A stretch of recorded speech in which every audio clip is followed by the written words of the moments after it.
අපි ජීවි වර්ගීකරණය හා නාමකරණ පාඩමේ අවසාන කොටසේ තමයි ඉන්නේ. මේ වෙනකොට පෘෂ්ඨ වංශීන් හරි මේ වෙද්දී අපි පෘෂ්ඨ වංශීන් බෙදලා තියෙනවා ක්ලාසස් 5කට. මතකද? පෘෂ්ඨ වංශීන් බෙදුවා ක්ලාසස් 5කට. එකක් තමයි පිස්කේස් ක්ලාස් පිස්කේස්. දෙවෙනි එක තමයි ඇම්ෆිබියා. තුන්වෙනි එක තමයි රෙප්ටීලියා. හතරවෙනි එක තමයි ආවේස්. පස්වෙනි එක තමයි මැමේලියා. හරිනේ? ඔන්නෝම ක්ලාසස් 5කට බෙදුවා. ඒ ක්ලාසස් 5න් මේ වෙද්දී පිස්කේස්, ඇම්ෆිබියා, රෙප්ටීලියා, ආවේස් කියන ක්ලාසස් 4ක් ඉවර කරලා තියෙනවා. හරි? එතකොට අපි අවසාන ක්ලාස් එකට යන්නේ ඒ තමයි මැමේලියා. ක්ලාස් මැමේලියා ගැන කතා කරන්න යන්නේ.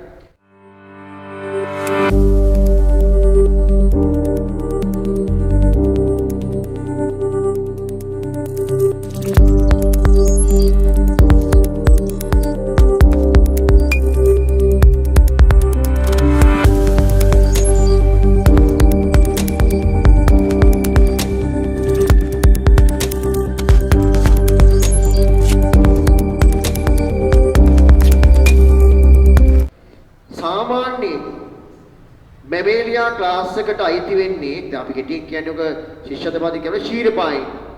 මැමේලියා ක්ලාස් එකට අපි ඇතුළත් කරලා තියෙන්නේ පොඩි ළමයින් ඇහුවොත් එයාලා කියන්නේ කිරිබී වැඩෙන සතුන් කියලා. මම මේ අර දැක්වීමට කැමති නෑ. හේතුව කිරිබී වැඩෙන කිව්වහම මේ ඒකේ අදහස එනවා ඒ සතා මුළු ජීවිත කාලය පුරා වැඩෙන්නේ කිරිබීලද කියලා. මම අකමැති වගේ විතරක් නෙමෙයි මේක වැරදි. එතකොට මේ මැමේලියාවන්ට අයිති වෙන්නේ කිරිබී වැඩෙන නෙමෙයි පැටවුන් කිරිබී වැඩෙන සත්තු කියලා නෙමෙයි. පැටවුන් කිරිබී වැඩන අය තමයි දාලා තියෙන්නේ. හැබැයි පැටවුන් කිරිබී වැඩෙන විතරක් නෙමෙයි තව මැමේලියා වර්ගයට අයිති සත්තු ලක්ෂණ ගොඩාක් තියෙනවා. පැටවුන් කිරිබී වැඩනට පමණක් හරියන්නේ නැහැ. ඒ පැටවුන් කිරිබී වැඩන කට්ටියක තව ලක්ෂණ තියෙනවා. ඒ අය සියල්ලම අයිති කරලා තියෙන්නේ මෙන්න මේ ක්ලාස් මැමේලියා වලට. හරි? ක්ලාස් මැමේලියා සම්බන්ධ විශේෂ තොරතුරු කීපයක් ඔබ දැනගන්න ඕන. ගන්න ටියුට් එකේ 19 වෙනි පිටුව 19 වෙනි පිටුවේ මැමේලියා කියන මාතෘකාව පෙරලන්නකෝ.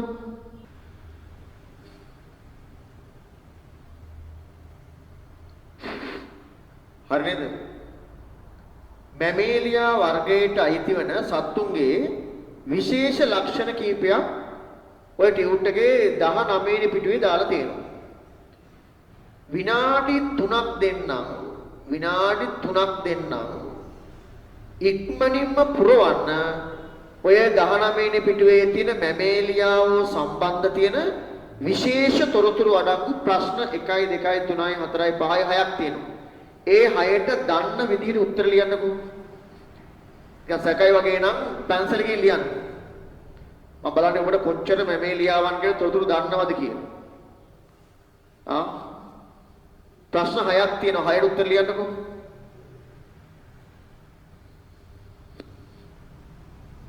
විනාඩි 2ක් දෙන්න. ඇතිනේ? විනාඩි 2ක් ඇති.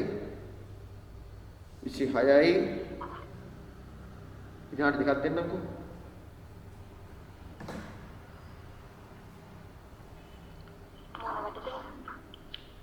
විසි හයයි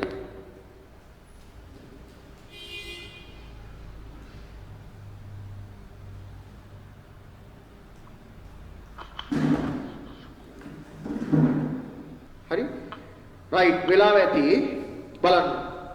මැමේලියාවල් සම්බන්ධව ඔබට මම පළවෙනිට දීලා තියෙන්නේ පෘෂ්ඨවංශීන් අතුරින් පරිණාමිකව උසස්ම සත්තු තමයි මැමේලියා වර්ගයට අයිති දාලා තියෙන්නේ. මැමේලියා වුවද බිත්තර දමන සත්තු ඉන්නවා. දැන් සාමාන්‍යයෙන් අපි දන්නවා මැමේලියා වර්ගයේ සත්තු බිත්තර දාන්නේ. තමන්ගේ වර්ගයා බෝ කරන්නේ පැටව දාලා. දැන් මිනිස්සු බලන්නකෝ මිනිස්සු බිත්තර දාන්නේ නැහැ නේ. පැටවනේ දාන්නේ. ඒතර ඇයි මේ මැමේලියාව? නමුත් ලෝකේ ඉන්නවා මැමේලියා හැබැයි විතර දාන සත්තු. උදාහරණයක් තමයි ant eater. සාමාන්‍ය ආහාරය කියන්නේ කූඹි කන්නා කියලා. ant eater. ශීරපා මේ මැමේලියාවේ හැබැයි දාන්නේ විතර. මුහුදේ වාසය කළද මත්ස්‍යයෙකු නොවන ශීරපායුකු වන්නේ. මේ දවස්වල දැඩි කතා බහට ලක් වෙලා තියෙනවා. කවුද? මත්ස්‍යයෙක් නෙවෙයි හැබැයි ශීරපායෙක් මුහුදේ වාසය කරන්නේ. කවුද? ඔව් හොඳට ප්‍රවෘත්තිය බලනවා. තල්මහ. හරි? පියාසන කළද පක්ෂියෙකු නොවන ශීරපායුකු වන්නේ කවුද? පියාසර කරනවා හැබැයි ආවේශ නෙවෙයි ශීරපායේ මැමේලියාවේ කවුද?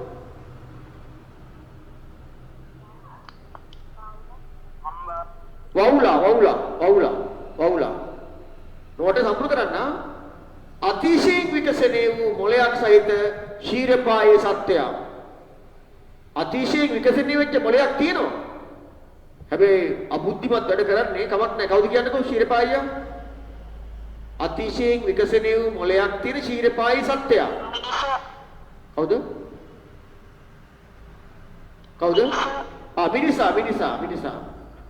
මිනිසා හරි බොහොම හොඳයි රයිට් අපි ශීරපායන්ගේ ලක්ෂණ පොඩ්ඩක් ලියන්න යන්න ඉස්සෙල්ලා අපි ශීරපායන් සම්බන්ධ පොඩි වීඩියෝ එකක් බලමු තියෙන්නේ 4K download හරි පොඩි වීඩියෝ එකක් බලමු අපි වීඩියෝ එක හදාගන්නකම් ටුට්ටක් කතා කරමු හරි පොඩක් කතා කරමු හරි වීඩියෝ එක අපි පොඩක් ඔන් කරගන්නකම් අපි පොඩ්ඩක් කතා කරමු සාමාන්‍යයෙන් ශීරපායෙන් තමන්ගේ වර්ගයා බිහි කරන්නේ පැටව දාලා. ඒ බිහි කරන පැටව ඊට පස්සේ මවගේ ස්තන ග්‍රන්ථි වලින් ශ්‍රාවය වන ශීරය කියන දියරයෙන් තමයි ඒ පැටව පෝෂණය වෙන්නේ. අන්න ඒ නිසා ශීරපායින්ගේ මේ විශේෂයෙන් පිහිට ග්‍රන්ථි වර්ගයක් තියෙනවා. ඒ ශීරපායින්ට අනන්‍ය වෙච්ච එකක් මැමේලියාවට අනන්‍ය වෙච්ච එකක් මොනවද ඒ? හරි? ශීරපායින්ගේ ශරීරයේ තියෙනවා ඔය ශීරය ශ්‍රාවය කරන ග්‍රන්ථි. ශීරය ශ්‍රාවය කරන ග්‍රන්ථි. ඒවට අපි කියන්නේ ස්තන ග්‍රන්ථි කියලා. ඒ ස්තන ග්‍රන්ථි වලින් ශ්‍රාවය වන ශීරයෙන් තමයි තමන්ගේ පැටව පෝෂණය වෙන්නේ. ඊට අමතරව දහඩිය ශ්‍රාවය කරන ග්‍රන්ථිත් මැමේලියාවන්ගේ තියෙනවා. ඒවට අපි කියන්නේ ස්වේද ග්‍රන්ථි කියලා. ඊට අමතරව ඔය සමේ සීබම් කියන ශ්‍රාවය කරන ස්නේහ ශ්‍රාවී ග්‍රන්ථිත් තියෙනවා. හොඳයි. අපි මේ ශීරපායගේ පොඩි වීඩියෝ ක්ලිප් එක බලලා කතා කරමු. එතකොට අපි දැක්කේ ශීරපායන්ගේ මැමේලියාවන්ගේ ලක්ෂණ නිරූපණය කරපු වීඩියෝ පටියක්. ඔබ එකේ පැහැදිලිව දකින්න ඇති පැටවුන් කිරිබීල තමයි වැඩුනේ. ඒ වගේම ඔබ දකින්න ඇති ඒ කිරි ශ්‍රාවය කරන්න ඒ සත්තුන්ගේ ශරීරයේ තියෙනවා ස්තන ග්‍රන්ථීන් තිබුණා. හැබැයි ඉතින් ඒ වීඩියෝ එකේ අපි අර දහඩිය ශ්‍රාවය කරන ස්වේද ග්‍රන්ථි පේන්න තිබුණේ නැහැ. ඒ වගේම අර සීබම් අපේ සමෙන් ශ්‍රාවය වෙන සීබම් ශ්‍රාවය කරන ස්නේහ ශ්‍රාවය ගන්න තිබුණේ නැහැ. හැබැයි ඔබ මේක දකින්න ඇති. මැමේලියාවන්ගේ කනේ විශේෂත්වයක් තියෙනවා. මෙන්න මේ වගේ බාහිර කම්පෙත්තක් තියෙනවා මැමේලියාවන්ගේ. බලන්න හොඳට මේ සමහර වවුලුන් එහෙම සමහර නේ වවුලුන්ගේ මම කියන්නේ අර සමහර ගෙවල් ඉදිරියේ වවුලු මැරලා ඉන්නවනේ. ඒක හොඳ දෙයක් නෙවෙයි. මේ අභාග්‍ය සම්පන්න දෙයක්. හැබැයි ඒ වවුලෙක් වැටිච්ච වෙලාවක බලන්න මේ ඒ වවුලගේ අපේ වගේම බාහිර කම්පෙත්තක් තියෙනවා. ඒක ශීරපායින්ගේ ලක්ෂණයක්. ඒ වගේම ශීරපායින්ගේ හෘදය අපි බැලුවොත් අධ්‍යයනය කරොත් ඔබට පැහැදිලිව බලා ගන්න පුළුවන් මේ ශීරපායින්ගේ හෘදයේ දැන් බලන්න අර හෘදයේ ටික ටික විකසනය වෙන හැටි. දැන් පිස්කේස්ටෙද්දී හෘදයේ තිබුණා කර්ණිකා එකයි කෝෂිකා එකයි. ඇම්ෆිබියාවන්ටෙද්දී කර්ණිකා දෙකයි කෝෂිකා එකයි. ඊට පස්සේ රෙප්ටීලියා වන්දනකොට කර්ණිකා දෙකයි කෝෂිකා එකයි හැබැයි කෝෂිකාව අඩක් බෙදිලා. ආවේස්කෙද්දී කර්ණිකා දෙකයි කෝෂිකා දෙකයි ආවේස්කේ ක්‍රමෙමයි මැමේලියාවට තියෙන්නේ. ඔබ දන්නවා ඒක කර්ණිකා දෙකයි කෝෂිකා දෙකයි. මිනිහාගේ හෘදේ කුටීර මිනිහාගේ ශීලපාය මැමේලියාවන්ගේ හෘදේ කුටීර 4ක් තියෙනවා. ඊට අමතරව ශරීරේ පුරා රුධිරය බෙදා හරින්න පෙර ඒ රුධිරය අපේ හෘදය තුලින් දේවතාවක් ගමන් කරනවා. අපි ලබනාව 11 පන්ති කතා කරනවා කොහොමද මේ දේවතාවක් හෘදයස යන්නේ කියලා. ඒ නිසා මැමේලියාවන්ගේ අපි හඳුන්වනවා සම්පූර්ණ ද්විත්ව රුධිර සංසරණයක් තියෙනවායි කියලා. හරි? ඒතර මැමේලියාවන්ගේ ඊළඟ ලක්ෂණය තමයි ද්විත්ව රුධිර සංසරණයක් තියෙනවා. ද්විත්ව රුධිර සංසරණයක් තියෙනවා. ද්විත්ව රුධිර සංසරණයක් තියෙනවා. හරි? ඒතර මැමේලියාවන්ගේ හෘදේ කර්ණිකා දෙකයි කෝෂිකා දෙකයි කුටීර 4යි ඒ වගේම සම්පූර්ණ ද්විත්ව රුධිර සංසරණයක් තියෙනවා. ඊළඟ කාරණේ තමයි රතු රුධිරාණු න්‍යෂ්ටි රහිතයි. ශීරපායන්ගේ මැමේලියාවන්ගේ රතු රුධිරාණු අපි දන්නවා ලේ වල තියෙනවා සෛල තුනක්. තුන් වර්ගයක්. රතු රුධිරාණු, සුදු රුධිරාණු සහ පට්ටිකා කියලා. මේ රතු රුධිරාණු වල න්‍යෂ්ටියක් නැහැ. ඒ රතු රුධිරාණු මෙන්න මේ වගේ දී අවතල හැඩයක් ගන්නවා. මෙන්න මේ බාහිරින් බලනකොට ඔන්න වගේ දී අවතල හැඩයක් ගන්නවා. හැබැයි රතු රුධිරාණු දිහා ඉහළින් බැලුවොත් පේන්නේ මෙන්න මේ වගේ. ඔන්න ඔය වගේ පේන්නේ. රතු රුධිරාණු හොඳයි ඉහළින් බලනවා පේන්නේ. එතන මේ මැමේලියාවන්ගේ රතු රුධිරාණු සෛලවල න්‍යෂ්ටියක් නැහැ. දැන් බලන්න මේ ලක්ෂණ ටික ආපහු බලගස්සමු. ඒතර මේ ඔබ පැහැදිලිව දකින්න ඇති කොටියා, මිනිසා, මීයා, හරි, ගවයා, මුවා, වවුලා ඒ සාම හතෙන් ගත්තාම ඔවුන්ගේ ශරීරයේ ආවරණය වෙලා තියෙන්නේ මොනවාගෙන්ද? රෝම වලින් තමයි ආවරණය වෙලා තියෙන්නේ. ඒ සමේ අර රෝම මේ කූප තුල තමයි රෝම ගිල්ල තියෙන්නේ. දැන් අපි මෙහෙම මේ රෝම ගහ ගලවලා කියලා ඒකේ ඉතිරි කැලල ඔක්කොම ගලවෙන්නේ නැහැ නේ. කැතුලේ තියෙනවා රෝම කූප තුල තමයි ගිල්ල තියෙන්නේ. පැහැදිලි මං කියන එක. ඊළඟට දැන් මං කිව්වනේ මැමේලියාව දාන්නේ පැටව් කියලා. නේද? එතකොට මේ පැටව් දාන මැමේලියාවගේ මේ සංසේචනය හරි ශරීර අභ්‍යන්තරයේ තමයි සිද්ධ වෙන්නේ. ප්‍රජනන ක්‍රියාවලියේදී සංසේචනය වෙන්නේ ශරීර අභ්‍යන්තරයේ. ශරීර අභ්‍යන්තරයේදී සංසේචනය වෙලා ගර්භාෂය තුල කලල පටල වලින් ආවරණය වෙලා තමයි ගර්භාෂය තුල මේ ජීවියාව නිර්මාණය වෙන්නේ. අර ආවේශලා ගිහිම බිත්තරයක් ඇතුලේ මේ වැඩ වෙන්නේ. මැමේලියාවන්ගේ නෙමෙයි ශරීර අභ්‍යන්තරයේ තුල සංසේචනය වෙලා ඒ හැදෙන කලලයක් ඇදිලා භ්‍රූණයක් ඇදිලා ඒක කල්ලපටල වලින් ආවරණය වෙලා තමයි මේ වැඩේ කෙරෙන්නේ. එතකොට එතනදී අර මව සහ කියන්නේ මව්ජී සතා සහ මේ පොඩි භ්‍රූණය අතර ද්‍රව්‍ය හුමාරු වෙන්නේ කලල බන්ධය හරහා. ඒ වගේම පිරිමින්ගේ වෘෂණ හරි වෘෂණ කෝෂ පිහිටන්නේ හැම වෙලේම මේ කට්ටියගේ ශරීරයෙන් බාහිර. පිරිමි සතාගේ ප්‍රජනක පද්ධතියේ වෘෂණ කෝෂ තියෙනවනේ. ඒ වෘෂණ කෝෂ තියෙන්නේ මැමේලියාවගේ ශරීරයේ දේහෙන් බාහිර. ඔන්න ඕවා තමයි මැමේලියාවන්ටම පොදු වෙච්ච ලක්ෂණ. අපි ටක් ගාලා ලියාගෙන යමු. ලියන්න. ශීරපායින්ගේ ලක්ෂණ. සම ආවරණය වී ඇත්තේ මම කිව්වා මොනවාගෙන්ද? සම ආවරණය වී ඇත්තේ රෝම සම ආවරණය වී ඇත්තේ රෝම වලිනි. සම ආවරණය වී ඇත්තේ රෝම වලිනි. සමේ කූප තුල රෝම ගිලී ඇත. ඒක හරිනේ. ස්තන ග්‍රන්ථි, ස්වේද ග්‍රන්ථි සහ ස්නේහ ශ්‍රාවී ග්‍රන්ථි පිහිටයි. දැන් බලන්න මැමේලියාවන්ගේ සමේ ස්තන ග්‍රන්ථි තියෙනවා, ස්වේද ග්‍රන්ථි තියෙනවා, ස්නේහ ශ්‍රාවී ග්‍රන්ථි තියෙනවා. පාඩ පහලින් තියෙනවා ස්තන ග්‍රන්ථි. ඊතලක් ගහලා තියෙනව නේද? ඉස්සරහින් ලියන්න කිරි නිපදවයි. ස්තන ග්‍රන්ථි වලින් තමයි ශීරේ කිරි නිපදවන්නේ.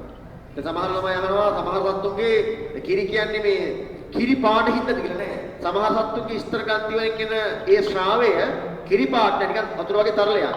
හැබැයි ඒක පටව පෝෂණය කියන කිරක් තමයි. හරි. ස්වේද ග්‍රන්ථි දහඩිය නිපදවයි. ස්වේද ග්‍රන්ථි වලින් කරන්නේ දහඩිය නිෂ්පාදනය කරන නිපදවන. ඊළඟ ස්නේහ ශ්‍රාවී ග්‍රන්ථි වලින් සීබම් නිපදවයි. ඒක තෙල් ගතියක් ඇති වෙන්නේ. සීබම් නිෂ්පාදනය වෙනවා. සීබම් නිපදවයි. ඊළඟ බලන්න. බාහිර කණ්පෙති දරයි. කර්ණිකා දෙකයි කෝෂිකා දෙකක් සහිත කුටීර හතරක හෘදයක් පිහිටයි. සම්පූර්ණ දිත්ත රුධිර සංසරණයක් සිදු වේ. රතු රුධිරාණු න්‍යෂ්ටි රහිතය අවතල හැඩතිය. න්‍යෂ්ටියක් නැහැ අවතල හැඩයක් ගන්න. න්‍යෂ්ටි රහිතය අවතල හැඩතිය.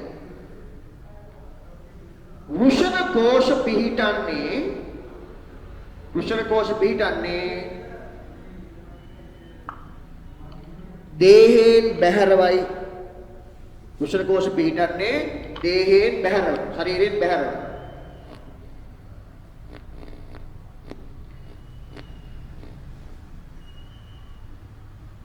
සංසේචනය බාහිරව සිදුවේ. සංසේචනයේ බාහිරව සිදුවේ. අභ්‍යන්තරව සිදුවේ. හරිද? සංසේචනයේ අභ්‍යන්තරව සිදුවේ. මතක නම් කියන්නකෝ අපි කතා කරා පුෂ්ඨවංශීන්ගේ බාහිර සංසේචනයක් වෙන සතෙක් ගැන කිව්වා. පැහැදිලිව කවුද? ගෑනු සතා ගිහිල්ලා වතුරේ පිටර ඩිම්බ දාන් යනවා. පිරිමි සතා ඒ මතර ශුක්‍රාණු හෙලනවා. කාගෙද උනේ? කාගෙද ඒ වැඩක් උනේ? මතක නැහැනේ. ඇම්පිබියාවන්ගේ. හරි. යන්න 20 වෙනි පිටුවට 20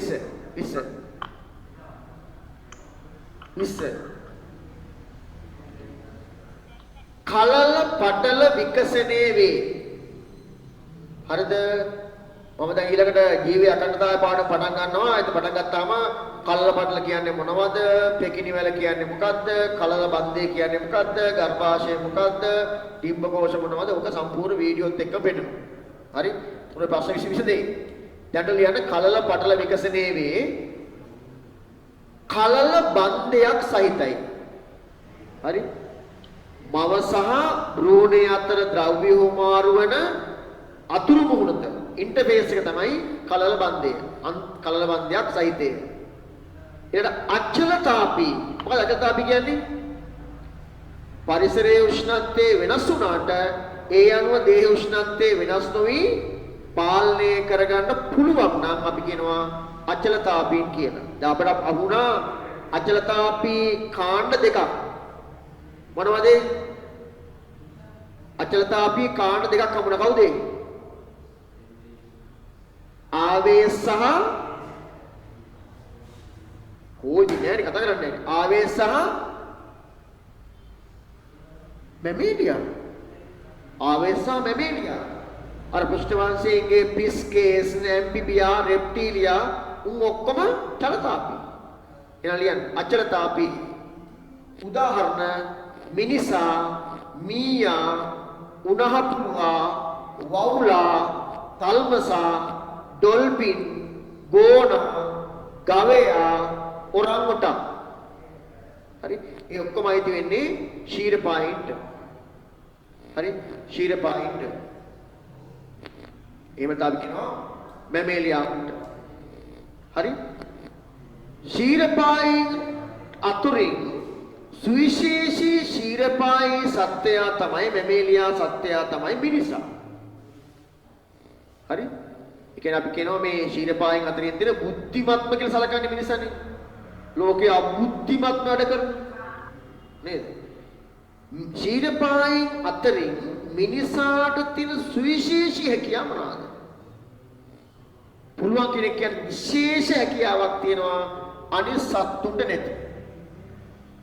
ශීරපායෙන් අතුරින් මිනිසාට තියෙන විශේෂම හැකියාවක් කියන්න මට. කතා කිරීමේ very good අන්න හරි.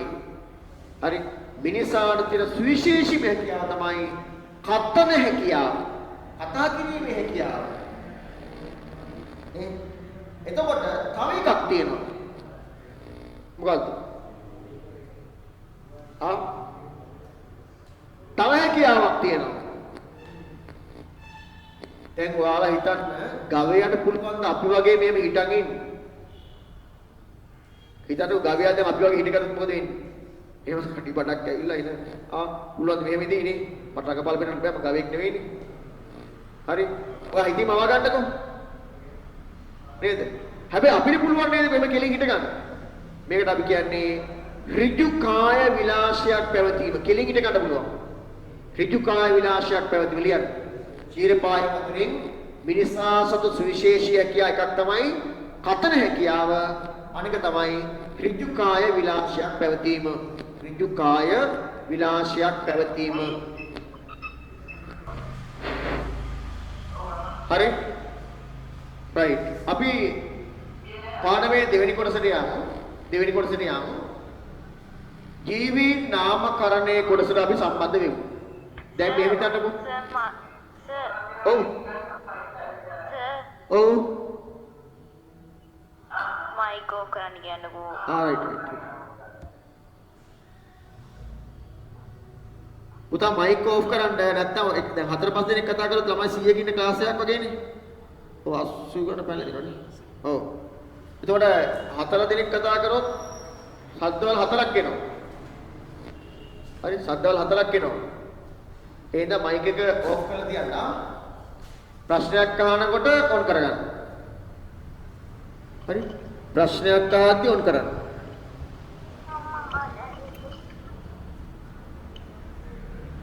හරි? ආවේශ කරේ නැහැ. සර් ආවේශ කරේ නැහැ. ආවේශ කරේ නැහැ? එහෙමද? සර් ආවේශ කරේ නැහැ. එහෙමද? කරා සර්. රයිට් එන ටකලා බිරකල දාම එක ආවේශ ගන්නකො. කරා සර්. කරා. ඒකනේ. ආවේශ කොටස කරානේ මං ගියද කරා. අර ගුමන පක්ෂය ගැන මං කිව්වේ? ඔව් සර් කරා. රයිට් හරි. රයිට් අපි යමු ජීවීන් නාමකරණයේ කොටසට. හරි. දැන් ඔබෙන් මං ඇහුවොත් වත්තක් තියෙනවා. ඒ වත්ත වටේ සර් ලක්ෂණ මොනවද? ඈ? අර ලක්ෂණ දෙකයි සර්. ඔව් දෙකයි. තව තියෙනවා ඔය පිළිමල් මහපට එහෙම ඇත්තට අපිට සංකීර්ණ ඕනේ. මොකද එහෙම කරන්න කිව්වොත් තමයි අපිට A level බාරික ප්‍රොසෙස් කරන්න වෙනවා. ඔය ඔයාලා තේරුම් ගන්න පුළුවන් මට්ටමේ ඔය ඇති. හරි? ඊළඟට දැන් මේ මිතන්නකෝ. දැන් ඔබෙන් අහනවා වත්තක මායිමේ හිටවන්න හොඳ ශාකයක් නම් කරන්න කියලා. මොකද යෝජනා කරන්නේ? කියන්න ඕනේ නැහැ. කියන්න කිව්වොත් එරගෙලියක් එනවා. හරි? වත්තක වැට මායිමේ හිටවන්න හොඳ ශාකයක් නම් කරන්න කිව්වොත් එක ළමයෙක් කියයි දැන් අපි නුවර පැත්තේ ළමයෙක් කියලා. නුවර පැත්තේ ළමයෙක් කියයි වත්තක වැට මායිමේ හිටවන්න හොඳ ශාකයක් නම් කරන්න කිව්වොත් නුවර පැත්තේ ළමයෙක් කියයි හරි? ඇල්බීසියා කියලා.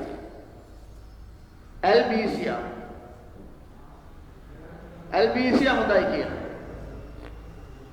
මාතර පැත්තේ ළමයෙක් කියයි නෑ ඇල්බීසියා නෙවෙයි හොඳ. මේ වැඩේට හොඳ වැටමාර කියලා. වැටමාර තමයි නියම. වත්තක මායිමේ හිටවන නියම ශාකේ වැටමාර කියනවා.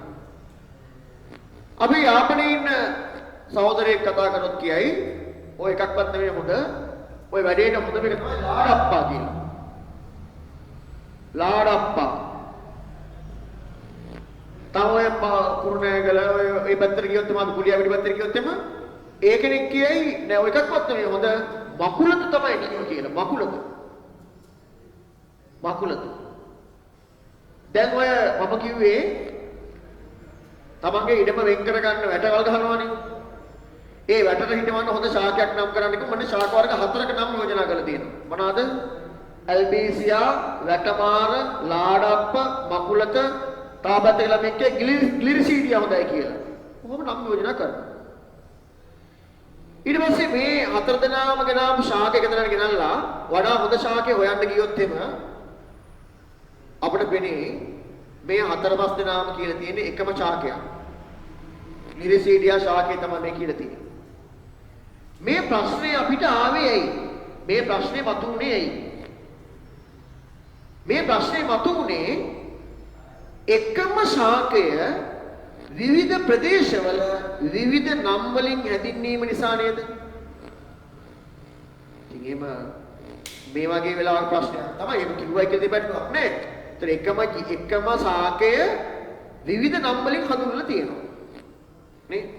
මෙන්න මේ වගේ එකම ජීවියා විවිධ භාෂා වලින් නම් කරන්නේ විවිධ නම් වලින්.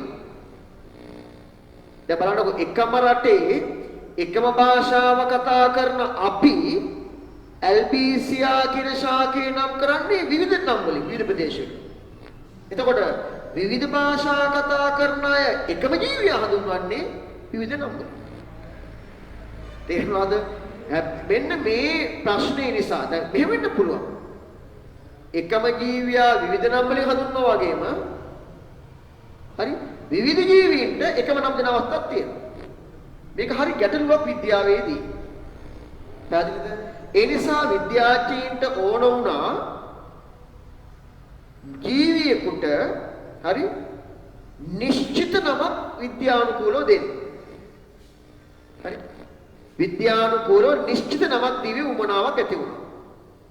එතකොට විද්‍යාත්මකව ජීවියාගේ අර පරිණාමික බන්දුතාවත් හෙළිවෙන විදිහට අර කියන දුර්වලතාවත් ඇති නොවන විදිහට අන්තර්ජාතිකව පිළිගත්ත විදිහට ලෝකෙම පිළිගත්ත සම්මත ක්‍රමයක් නිර්මාණය කරන්න ඕන. ඒ කියන්නේ ඕනම ජීවියෙක් අන්තර්ජාතිකව පිළිගත්ත සම්මත ක්‍රමයකට අනුව ඒ ජීවියාගේ පරිණාමික බන්දුතා හෙළිවෙන විදිහට නම් කිරීමේ උවමනාවක් ඇති වුණා. පැහැදිලිද? නම් කිරීමේ උවමනාවක් ඇති වුණා. මෙන්න මේක ජය ගැනීම සඳහා ජීවීන් විද්‍යාත්මකව නාමකරණයක් සිද්ධ වුණා. ඒ කියන්නේ ඕනම ඒතර විද්‍යාත්මකව ජීවියෙක් නම් කරාම නමක් දුන්නාම ඒ නම අන්තර්ජාතිකව සම්මත පිළිගත් ක්‍රමයකට සිද්ධ වෙන්න ඕන. ලංකාවේ එක ජීවියෙක්ට විද්‍යාත්මක නම එකක්, ඇමරිකාවේ තව එකක්. එහෙම ඉන්න බෑ. එහෙම ඉන්න බෑ. මුළු ලෝකෙම ඉන්න ජීවීන්ට එකම විද්‍යාත්මක නමක් තියෙන්න ඕන. මේ වගේ පිළිගත් සාර්ථක විද්‍යාත්මක නාමකරණයක් මුලින්ම ඉදිරිපත් කරන්නේ කැරෝලස් ලීනියස් කියන විද්‍යාඥයා.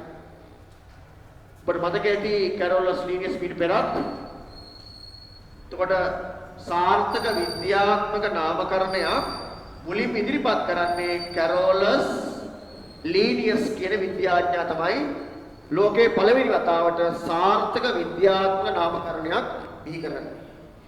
මේ කැරෝලස් ලීනියස් ඉදිරිපත් කරන විද්‍යාත්මක නාමකරණයට අපි කියනවා නම ඒ තමයි ද්විපද නාමකරණය කියලා නම් කරනවා. ද්විපද නාමකරණය. ද්විපද නාමකරණය. ද්විපද නාමකරණය. හරිද? ත්‍රිවර්ණ පැහැදිලිද කතන්දරේ? ඒ කියන්නේ එකම ජීවියා විවිධ භාෂා වලින් විවිධ නම් වලින් හැඳින්වීමක්. එහෙම නැත්නම් එකම ජීවියා විවිධ ප්‍රදේශවල එකම නම් වලින් හැඳින්වීමක්, විවිධ නම් වලින් හැඳින්වීමක් කියන මේ ගැටලු සහගත තත්ත්වය නිසා ලෝකීන සෑම ජීවියෙක්ම අන්තර්ජාතිකව පිළිගත් පරිණාමික බන්දුතා හෙළිවෙන විදිහට සම්මත ක්‍රමයකට නාමකරණය කරනවා, නම් කරනවා. මේකට අපි කියන්නේ විද්‍යාත්මක නාමකරණය. ඒතර සාර්ථක විද්‍යාත්මක නාමකරණය. මුලින්ම බිහි කරේ ඉදිරිපත් කරේ කවුද? කැරෝලස් ලීනියස්. ඒ කැරෝලස් ලීනියස්ගේ විද්‍යාත්මක නාමකරණ ක්‍රමයට අපි කියන්නේ ද්විපද නාමකරණය කියලා. ඒතර කැරෝලස් ලීනියස්ගේ විද්‍යාත්මක නාමකරණ ක්‍රමය අපි හඳුන්වන්නේ ද්විපද නාමකරණය කියලා. අපි බලමු ද්විපද නාමකරණය කියන්නේ මොකක්ද කියලා. මේ බලන්න. දැන් අපි කියමුකෝ මෙහෙම එකක් තුනයි කියලා. ඉලන්දාරි ඔෆිසර්ලාගේ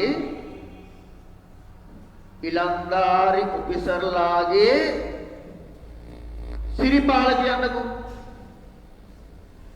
දැන් මේ නමේ මේක නේද වාසගම. නේද? මේකනේ මෙයාගේ නම. උතර මෙයාගේ නම පද දෙකක් තියෙනවා. මුල් නමයි සර්නේ වාසගමයි මේකයි. දැන් සිරිපාල විතරක් කිව්වොත් සම්මත හොයාගන්න බෑ. මේකත් එක්ක හොයාගන්න පුළුවන්. දැන් ඒතකොට මේක ඉලන්දාරි ඔෆිසර්ලාගේ සිරිසේන කිව්වොත් එම අපිට දෙනවා මේ සිරිපාලගේ නෑදෑයෝ කියලා. අර පාසගමේ හොයාගන්න පුළුවන්. හරි? එතකොට මෙන්න මේ වගේ මේ බලන්න මෙන්න මේ වගේ කිසියම් ජීවියෙක් විද්‍යාත්මකව ද්විපද නාමකරණයට අනුව නම් කරනකොට ඒ ජීවියාට දෙනවා පද දෙකක නමක්. ඒතකොට මේ වචනේම තියෙනවා ද්වි කියන්නේ දෙක. පද දෙකේ නාමකරණය. ඒ කියන්නේ කිසියම් ජීවියෙක් විද්‍යාත්මකව නාමකරණය කරන්නේ ද්විපද නාමකරණයේදී පද දෙකක නමකි. මොනවද මේ පද දෙක? හරි? ඔබට මතකද වර්ගීකරණ ධූරාවලියේ ටැක්සෝන ටැක්සස් ටික මතකද? මතකද කියන්න බලන්න. අධිරාජධානිය, රාජධානිය උගලා තියෙන්නේ වංශය, වර්ගය, ගෝත්‍රය, කුලය, ගණය, විශේෂය. කොහොමනේ ආවේ? ඒකේ අවසානයේ තිබිච්ච ටැක්සෝන දෙක තමයි ගණය සහ විශේෂය. ගණය සහ විශේෂය. එතකොට යම්කිසි ජීවියෙක් විද්‍යාත්මකව නාමකරණය කරනකොට ඉස්සෙල්ලාම ලියන්න ඕන ඒ ජීවියාගේ මොකද්ද? ගණය. විද්‍යාත්මක නාමකරණ අර වර්ගීකරණ ධූරාවලියට අනුව එයාට අයිති වෙන ගණනාමය මොකද්ද? ගණනාමය මොකද්ද? දෙවෙනිට ලියන්න ඕන ඒ ජීවියාගේ විශේෂ නාමය මොකද්ද? පැහැදිලිද? ගණනාමය මොකද්ද? විශේෂ නාමය මොකද්ද? උදාහරණයක් අපි ගමු. දැන් මිනිහා ගන්නකො. මිනිහාගේ ගණනාමය මොකද්ද? හෝමෝ. මිනිහාගේ ගණනාමය හෝමෝ. එතකොට මිනිහාගේ විශේෂය මොකද්ද? සේපියන් නේ. සමහර සාපියන් කියලා කියනවා. Homo sapiens. ඒතර සේපියන් නේ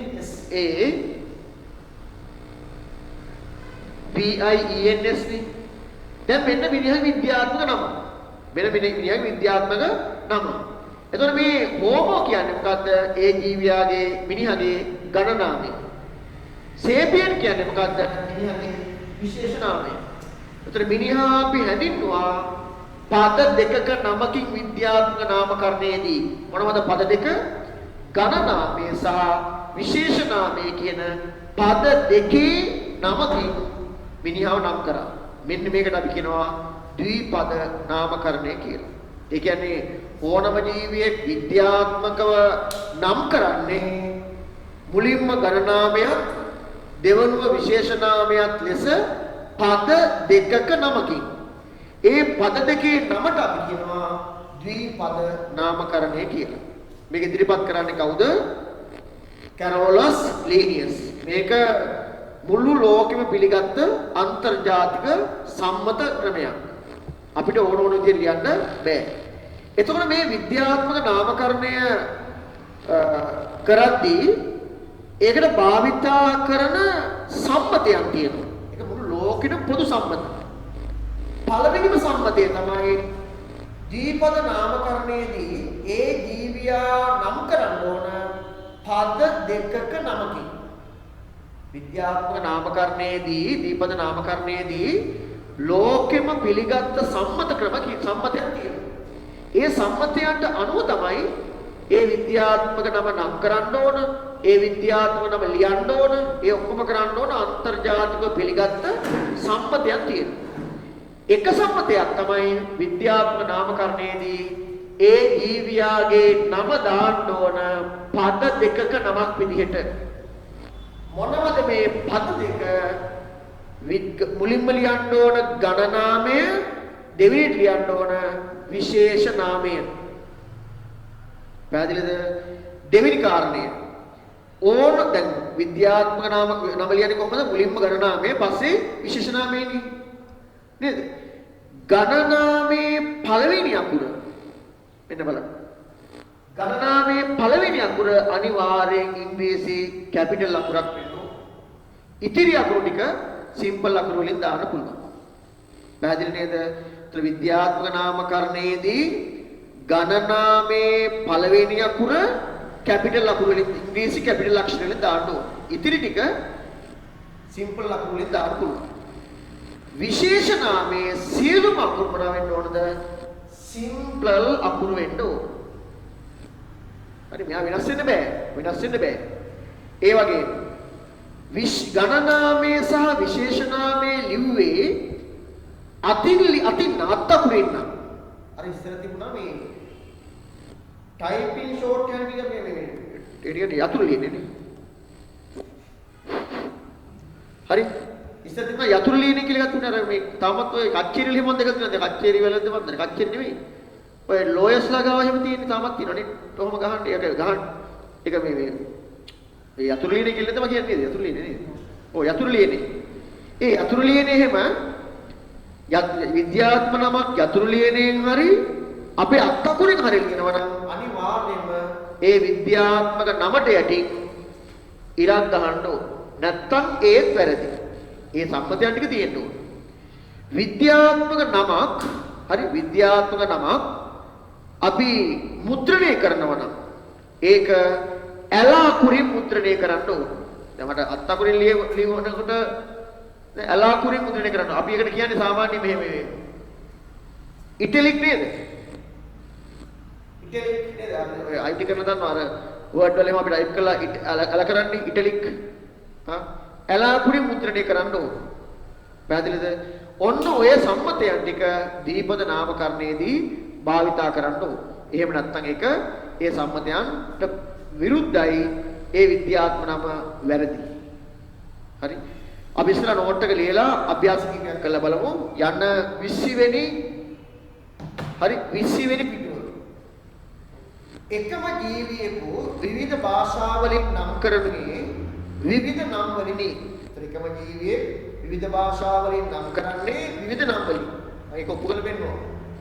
විවිධ ජීවීන් එකම නමකින් හඳුන්වන අවස්ථාද තිබේ. එහෙම අවස්ථාවක් තියෙනවා අපිට. මෙම නම් වලින් එම ජීවීන්ගේ පරිණාමික බන්ධුතා හෙළි නොවේ.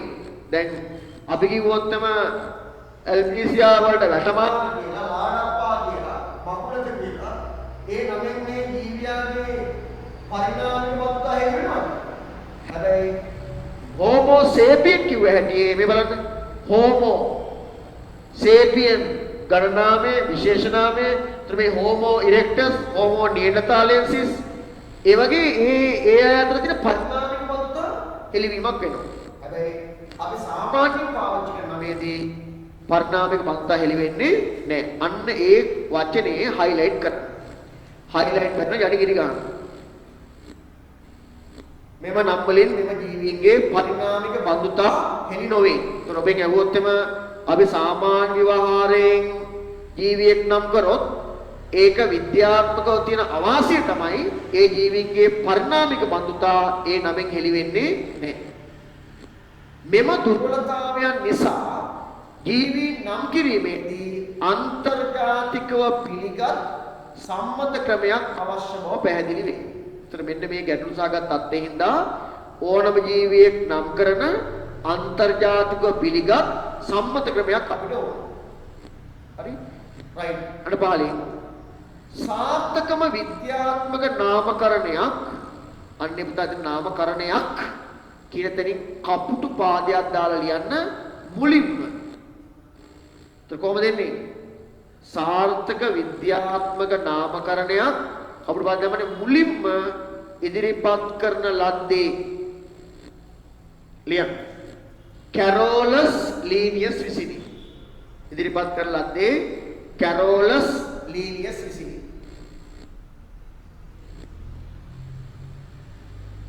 මෙම නාමකරණ ක්‍රමය හඳුන්වන්නේ නම් කරගන්න. මෙම නාමකරණ ක්‍රමය හඳුන්වන්නේ වෙන ද්විපද නාමකරණය ලෙසයි. මෙම නාමකරණ ක්‍රමය හඳුන්වන්නේ ද්විපද නාමකරණ ක්‍රමය ලෙසයි. ද්විපද නාමකරණ ක්‍රමය ලෙසයි.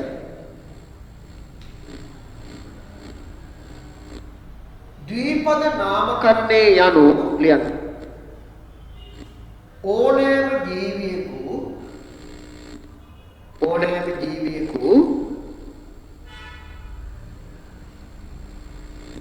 විද්‍යාත්මකව නම් කරනුයේ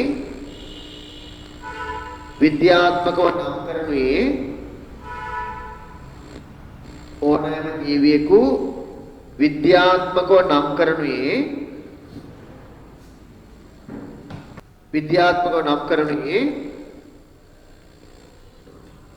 මුලින්ම ගණනාමයේද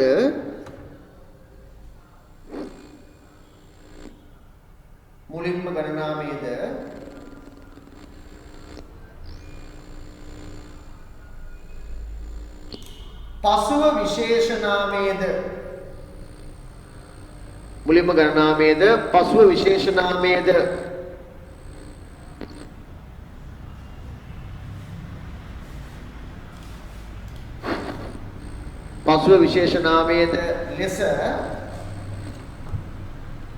පද දෙකක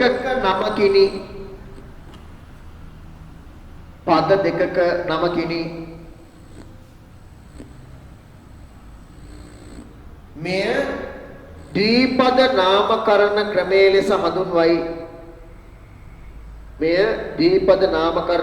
ලෙස හඳුන්වයි.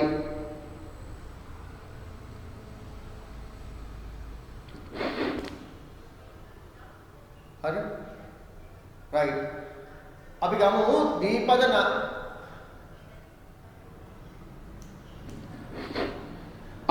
ද්විපද නාමකරණේ සම්මතයන් ටික. 1 යම් ජීවී විශේෂයක විද්‍යාත්මක නාමය පද දෙකකින් සමන්විත වේ. හරි 2 දෙවෙනි සම්මතය පළමු පදය මොකක්ද මම කිව්වා ගණනාමයේද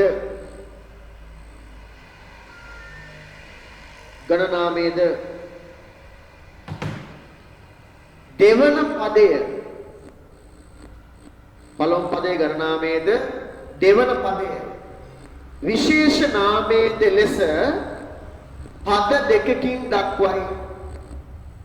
පළමු පදේ වෙන්න ඕන ගණනාමය, දෙවෙනි පදේ වෙන්න ඕන විශේෂ නාමය. ඒතර ඕනම ජීවියෙක් විද්‍යාත්මකව නම් කරන්නේ ද්විපද නාමකරණයට අනුව මුලින්ම ගණනාමයෙන් පසුව විශේෂ නාමයෙන්.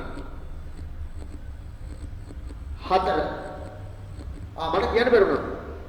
මේ විද්‍යාත්මක නමක් යොදනකොට ඒකට පාවිච්චි කරන්නේ එක්කෝ ග්‍රීක භාෂාව නැත්නම් ලතින් භාෂාව.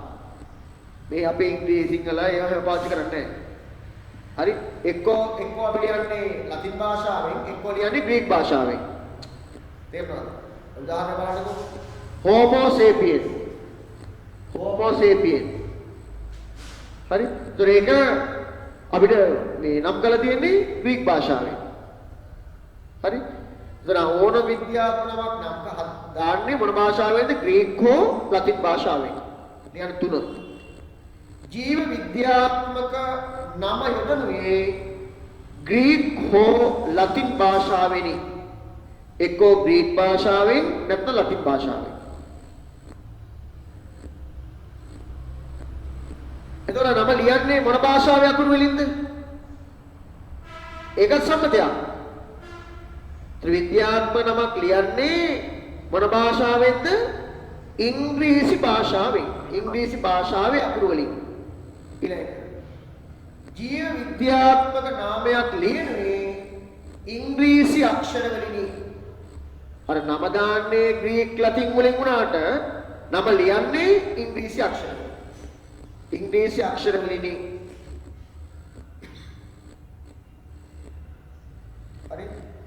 පහ. ගණනාමේ මුල් අකුර ඉංග්‍රීසි කැපිටල් අකුරකින්ද? ඉංග්‍රීසි කැපිටල් අකුරකින්ද? ඉංග්‍රීසි කැපිටල් අකුරකින්ද?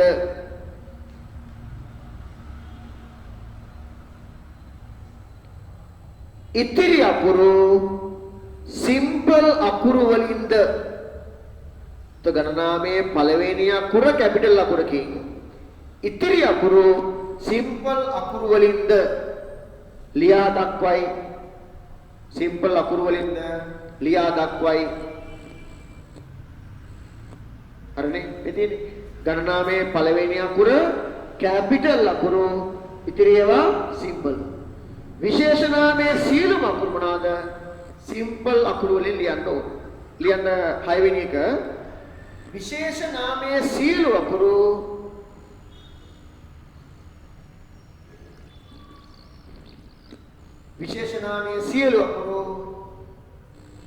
සිම්පල් අකුරු වලින් දැක්විය යුතුය. සිම්පල් අකුරු වලින් දැක්විය යුතුය.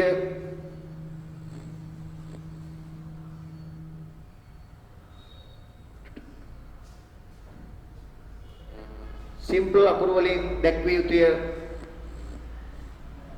හරි? ඊළඟ එක තමයි යන්න 21 වෙනි පිටුවට යන්න 7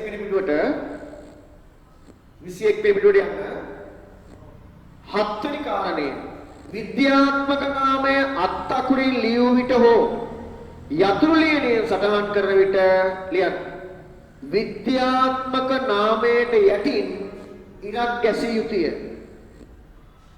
විද්‍යාත්මක නාමයට යටින් ඉරක් ගැසිය යුතුය. ඉරක් ගහන්න ඕන. කොච්චර හරියට ලියලා තිබුණත් ඉරක් ගහලා තිබුණ නැත්නම් ඒ විද්‍යාත්මක නම භාවිතා කරපු ක්‍රමේ වැරදි. දෙන්නේ ළමයි. එන හතරේ කාර්යය මොකද්ද? විද්‍යාත්මක නාමය අත් අකුරින් ලියෝ විට හෝ යතුරු ලියනේ සටහන් කරන විට. මම කිව්වා යතුරු ලියනේ. ඔබ ගන්න. ඒක පාවිච්චි කරන්නේ බැරි. තමයි පාවිච්චි කරන්නේ. සමහරට මේ මතකද ලෝයස්ලා කියන නීතිඥයෙක් ගිහම ඔෆිස් වල නම් පාවිච්චි කරනවා. හරි? ඒක වෙනවා ඔය සාමාන්‍ය අපිට අමාරු වැඩ කරන්න දෙක. මොහොක් තියෙන විභාගෙකුත් තියෙනවා. ඉස්සරහදී. හරි කමන්නේ. විද්‍යාත්මක නාමයේ අත් අකුරින් ලියෝ විට හෝ යතුරු ලියනේ සටහන් කරන විට විද්‍යාත්මක නාමයට යටින් ඉරක් ගැසිය යුතුය. විද්‍යාත්මක නාමයට යටින් ඉරක් ගැසිය යුතුය.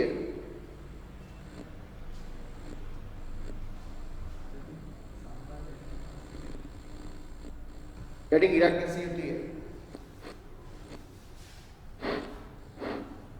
8 වෙනි එක විද්‍යාත්මක නාමයක් මුද්‍රණය කරන විට, විද්‍යාත්මක නමක් මුද්‍රණය කරනවා නම් ලියන්න ඇලාකුරින් මුද්‍රණය කළ යුතුය. ඇලාකුරින් ඉටලික් ඇලාකුරින් මුද්‍රණය කරන්න ඕන. ඇලාකුරින් මුද්‍රණය කරන්න ඕන. හරිද? විනාඩියෙන් බලා ගන්න සම්මතයන් ටික විද්‍යාත්මක නාමකරණයේදී භාවිතා කරන සම්මතයන් ටික විනාඩියෙන් බලා ගන්න. විනාඩියෙන් බලා ගන්න. හරිනේ පුතා? සම්මතයන් 8ම පැහැදිලි නේද? මොනවා සම්මතයන් 8? විද්‍යාත්මක නාමකරණයේ දීපද නාමකරණු කරනකොට ඒ නම මුලින්ම ලියන්න ඕන ගණනාමය, පස්සේ ලියන්න ඕන විශේෂ නාමය. පද දෙකක් තියෙන්න ඕන. දෙක, ඒ විද්‍යාත්මක නමේ ගණනාමේ පළවෙනි අකුර කැපිටල් වෙන්න ඕන, ඉතිරි අකුරු ඔක්කොම සිම්පල් අකුරු වෙන්න ඕන. හැබැයි විශේෂ නාමයේ සියලුම අකුරු සිම්පල් අකුරු වෙන්න ඕන.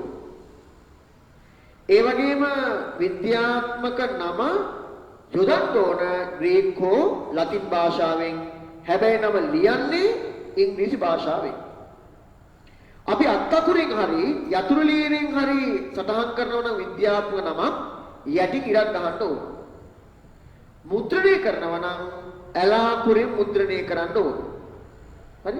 ඔය ටික තමයි විද්‍යාත්මක නාමකරණයේ පොදු සම්මතයන් ටික. මේ අපිට ඕන විදිහට හදලා නැහැ. අන්තර්ජාතික පිළිගත්ත සම්මත ක්‍රමයට නිර්මාණය කළ තියෙන්නේ. හොඳයි. මම මෙන්න මෙහෙම වැඩක් කරන්න. හරි? මම මෙන්න මෙහෙම වැඩක් කරන්නම්. ඔබට පොඩි පුහුණුවක් එන විදිහට පළපුරුද්දක් පුහුණුවක් ලැබෙන විදිහට මේ මොනවා හරි ප්‍රශ්න තියෙනවද?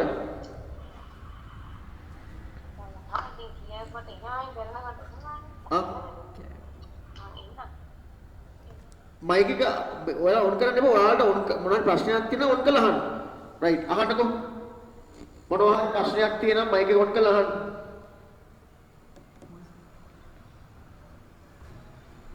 මයික් එක ඔන් කරලා අහන්න.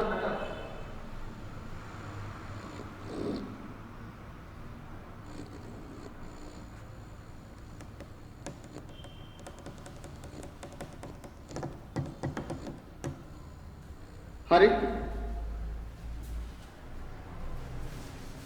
මොනවා හරි ප්‍රශ්නයක් තියෙනම් මයික් එක ඔන් කරන්න. ප්‍රශ්නය අහන්න. මට එනවා.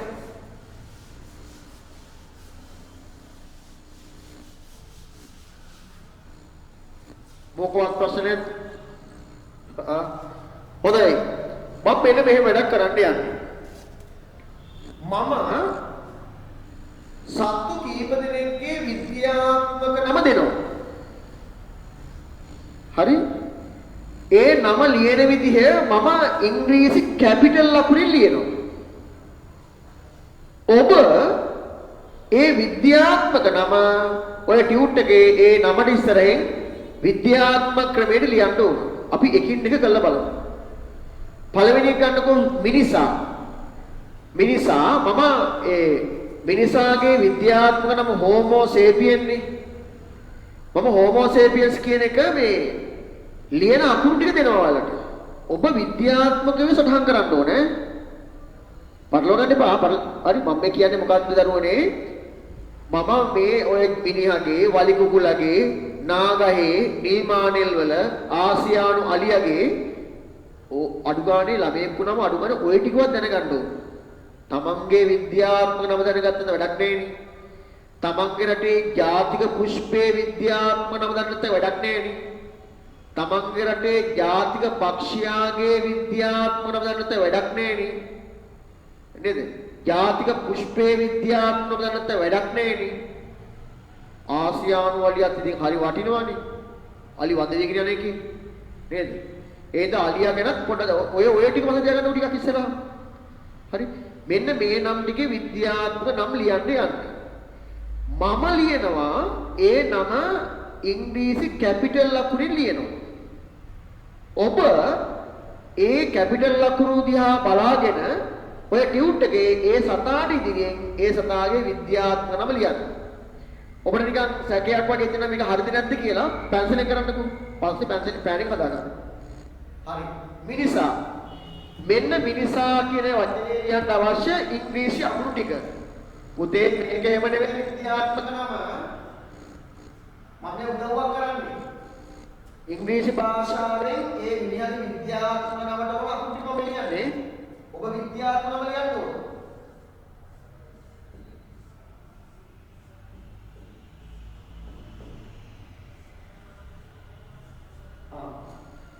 හෝමෝ මේවා මිනිහා විද්‍යාත්මක නමට ඕන අකුරු ටික මම ලිව්වා. දැන් ටක් ගාලා හරි මිනිහා ඉදිරියේ එයාගේ විද්‍යාත්මක නම ලියන්න.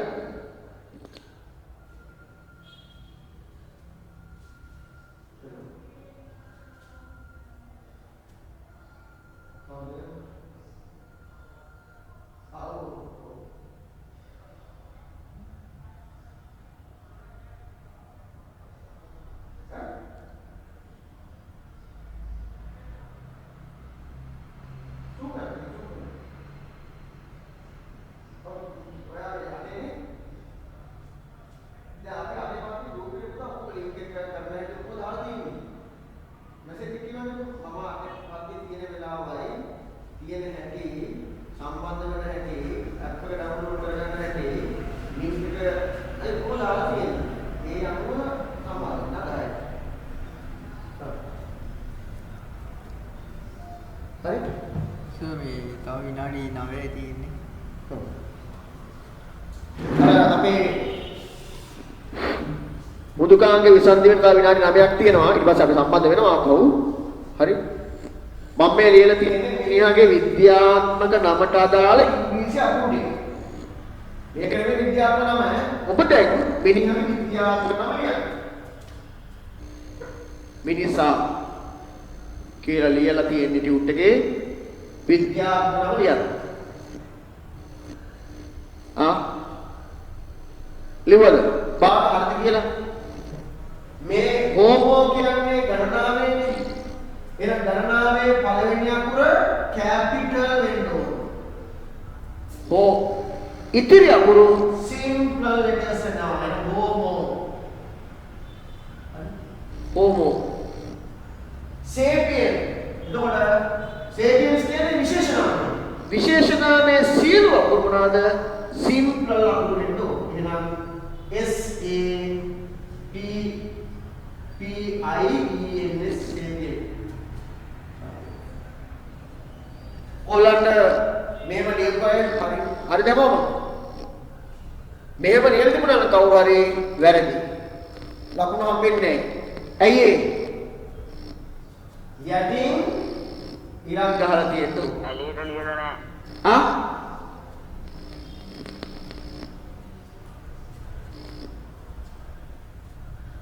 හරි. යටින් ඉරක් ගහන්න. හරිද? right. ඊළඟට ලංකාවේ ජාතික පක්ෂියා වලිකුකුලා. වලිකුකුලා ලියන්න ඕන අකුරු ටික මම දෙන්නම්. හරි? ඔබ වලිකුකුලාගේ විද්‍යාත්මක නම ලියන්න ඕන. මම ලියන්නේ ඔබේ පාසුවට අකුරු ටික දෙන්නේ.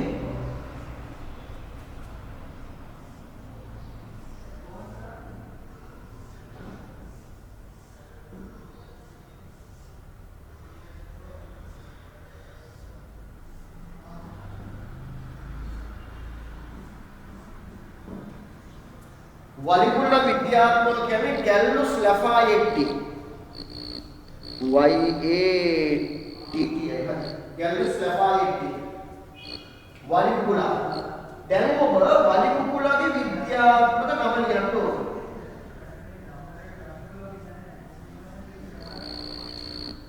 වලිකුල්ල විද්‍යාත්මක නම ලියන්න ඕන. ගැල්ලුස් ලැෆායෙට්ටි. සර්. ඔව්. විද්‍යාත්මක නම ලියද්දී යටින් තනියරක් විතරක් අඳින්නත් පුළුවන්. ප්‍රශ්න නැහැ. ඔව්. අර පැහැදිලි ගණනාවේ විශේෂණ වෙනව කියනවා. මොකක්ද කියන්නේ? යටින් ඉරක් අඳිද්දී සර් ඉරි දෙකක් නැතුව තනියරකින් අඳින්න බැරිද? තනියරෙන් යන්න කරක් නැහැ. හැබැයි අර අපි වෙන වෙන විදිහට ගහපුවම අපිට විශේෂණාමයේ වෙනම ගණනාමයේ වෙනම වෙන් කළ අඳුර ගන්න පැහැදිලිව පේනවා. යටින් ඉරක් ඇදලා තිබුණොත් හරියි. හරි නේද? ලිව්වද? ගැල්ලුස් ලැෆායෙට්ටි කියන්නේ වලිකුකුලා ජාතික පක්ෂියා. ලිව්වද විද්‍යාත්මක ක්‍රමයට? මේව නෙමෙයි. ගැල්ලුස් කියන්නේ ගණනාමය. එතකොට ගණනාමයේ පළවෙනි අකුර මොකද්ද පුතා? කැපිටල් අකුරක්. ඉතිරි අකුරු ඔක්කොම මොනවාද? සිම්පල් අකුරු වෙන්න ඕන. ගැල්ලුස් ලැෆායෙට්ටි. එතකොට විශේෂනාමයේ සියලු අකුරු මොනවාද? මොනවාද? සියලු අකුරු සිම්පල් අකුරු වෙන්න ඕන. ගැල්ලුස් ලැෆායෙට්ටි. මේ වගේ දෙයක් කරදී යටි විලක් දාන්න. ගැල්ලුස් ලැෆායෙට්ටි. ඒ තමයි ලංකාවේ ජාතික පක්ෂය. ලංකාවේ ජාතික වෘක්ෂය නාගස. අපි විද්‍යාත්මකව කියන්නේ මෙසුවා නාගස්සාරියෝ. මෙසුවා නාගස්සාරියෝ. ඔබට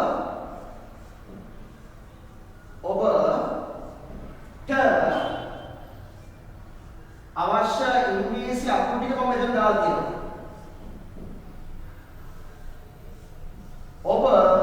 නාගයේ විද්‍යාත්මක නම විද්‍යානුකූලව ලියන්න. මම මේ උදව්වක් කරන්නේ ඉංග්‍රීසි අවශ්‍ය කිරීම මේ කරන්නේ. මෙසුවා නාගස්සාරියු. හරි නේද? එතකොට මේ මෙසුවා කියන්නේ ගණනාමය. ඒ ගණනාමයේ පළවෙනි අකුර කැපිටල්. හරි? එතකොට ඉතිරි අකුර ඔක්කොම simple letters. මෙසුවා. මේ තියෙන්නේ විශේෂ නාමයේ සියලු අකුරු simple letters. එන අපි ලියමු. නාගස්සාරියු.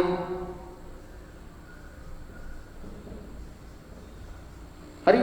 මෙහෙම ලියලා තිබුණොත් කර යනවා නේද? යටි කිරක් ගන්න ඕන. මෙසුවා නාගස්සාරියු. හරි? right. බලවන්න බා අර මම ලියන්නේ ඔබට උදව්වක් විදිහට. කැපිටල් letters වලින්. හරි නේද? right. ඊළඟ එක බලමු.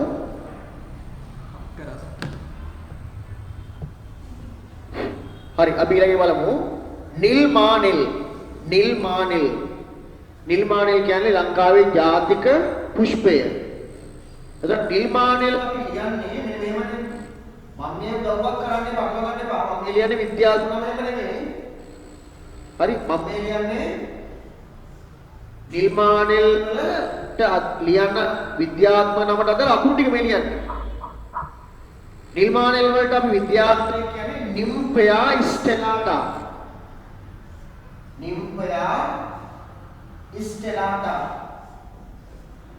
නිම්පයා ස්ටෙලාටා. අනන්‍ය එයාලගේ නම තමයි ස්ටෙලාටා. නිම්පයා ස්ටෙලාටා. හරි නිල්මානිල්. දැන් සර් එකපාරට මායික් එක වැඩ නැතුව යනවා.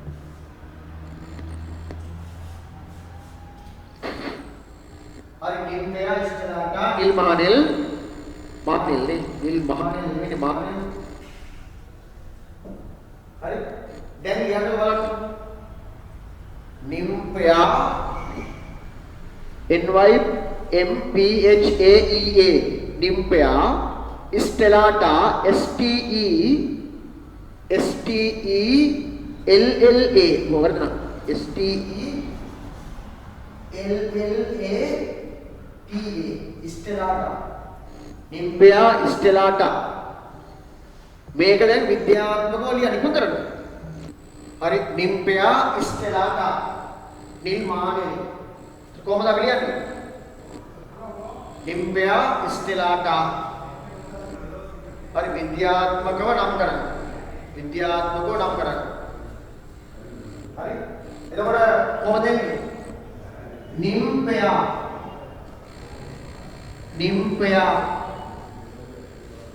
NYMPHAEA නිම්පයා ස්ටෙලාටා STELLATA ස්ටෙලාටා. අමතක කරන්න පුතේ මේව තිබොත් කරදී අත්තකුනේ හරියට ගන්න. අවිනේ නිම්පයා ස්ටෙලාටා. හරි ඊළඟට ආසියානු අලියා එලිෆාස්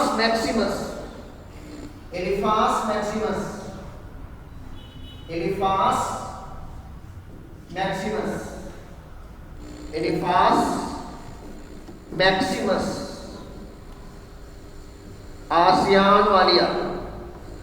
ටග්ගාලා එයාගේ විද්‍යාත්මක නම ලියන්න. එලිෆාස්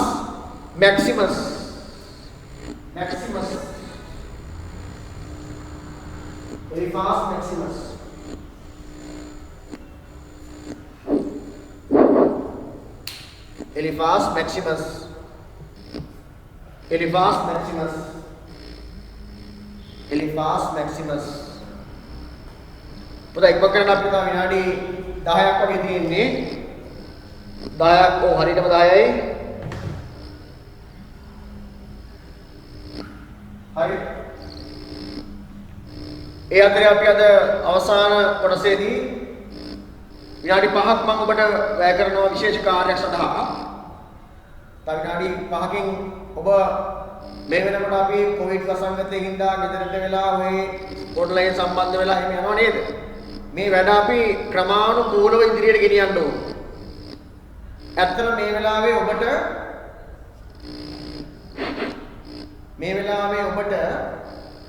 මේ වැඩ කටයුතු කරගෙන යන්නේ කොහොමද? ඒ කියන්නේ අපි ඔන්ලයින් තාක්ෂණය ඔස්සේ කොහොමද මේ වැඩ කරගෙන යන්නේ? ඒ වැඩ කරගෙන යද්දී එන ගැටලු වලට මුහුණ දෙන්නේ කොහොමද? ඔය ඔක්කොට වඩා අපි අපේ මොරාල් එක හදා ගන්න ඕනද? නේද? ගෙදර ඉඳන් ටීවී වල හරියන්නේ නැහැ. මෙන්න මේකට විසඳුමක් මම තව විනාඩි 5කින් ඔබට දෙනවා. අපි කොහොමද මේ ඔන්ලයින් ගෙදර ඉඳන් මේ ඉගෙනුම් කාර්ය කරගෙන යන්නේ? ඒ කාර්ය කරගෙන යද්දී අපි කිරිදරා හදාගන්නේ කොහොමද? පාඩම් කරන්නේ කොහොමද? විභාග ක්‍රම හදාගන්නේ කොහොමද? මානස හදාගන්නේ කොහොමද? මේ මොරාල් එක හදාගන්නේ කොහොමද කියන එක ගැන මම පොඩි හැඳින්වීමක් කරලා විනාඩි මේක ලියලා ඉවර වෙච්ච හැටි අවස්ථාවක් දෙනවා. පොඩක් ඉන්න. හරි. එලිෆාස් මැක්සිමස් අවසාන එක ආසියානු වර්ගය අප්‍රිකාවට දෙන්නේ කෙනෙක්. ඒතර අපි කියන කොහොමද යන්නේ?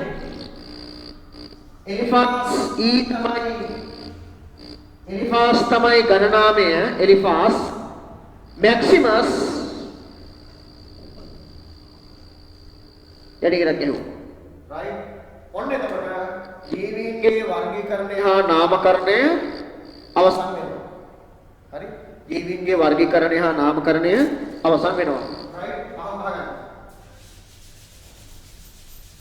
ඔබ ඊයේ අනුකම් දෙන්න ඇති අධ්‍යාපන ලේකම්තුමා කිව්වා කොවිඩ් එක තමයි අපිට ඉගෙන ගන්න වෙන්නේ.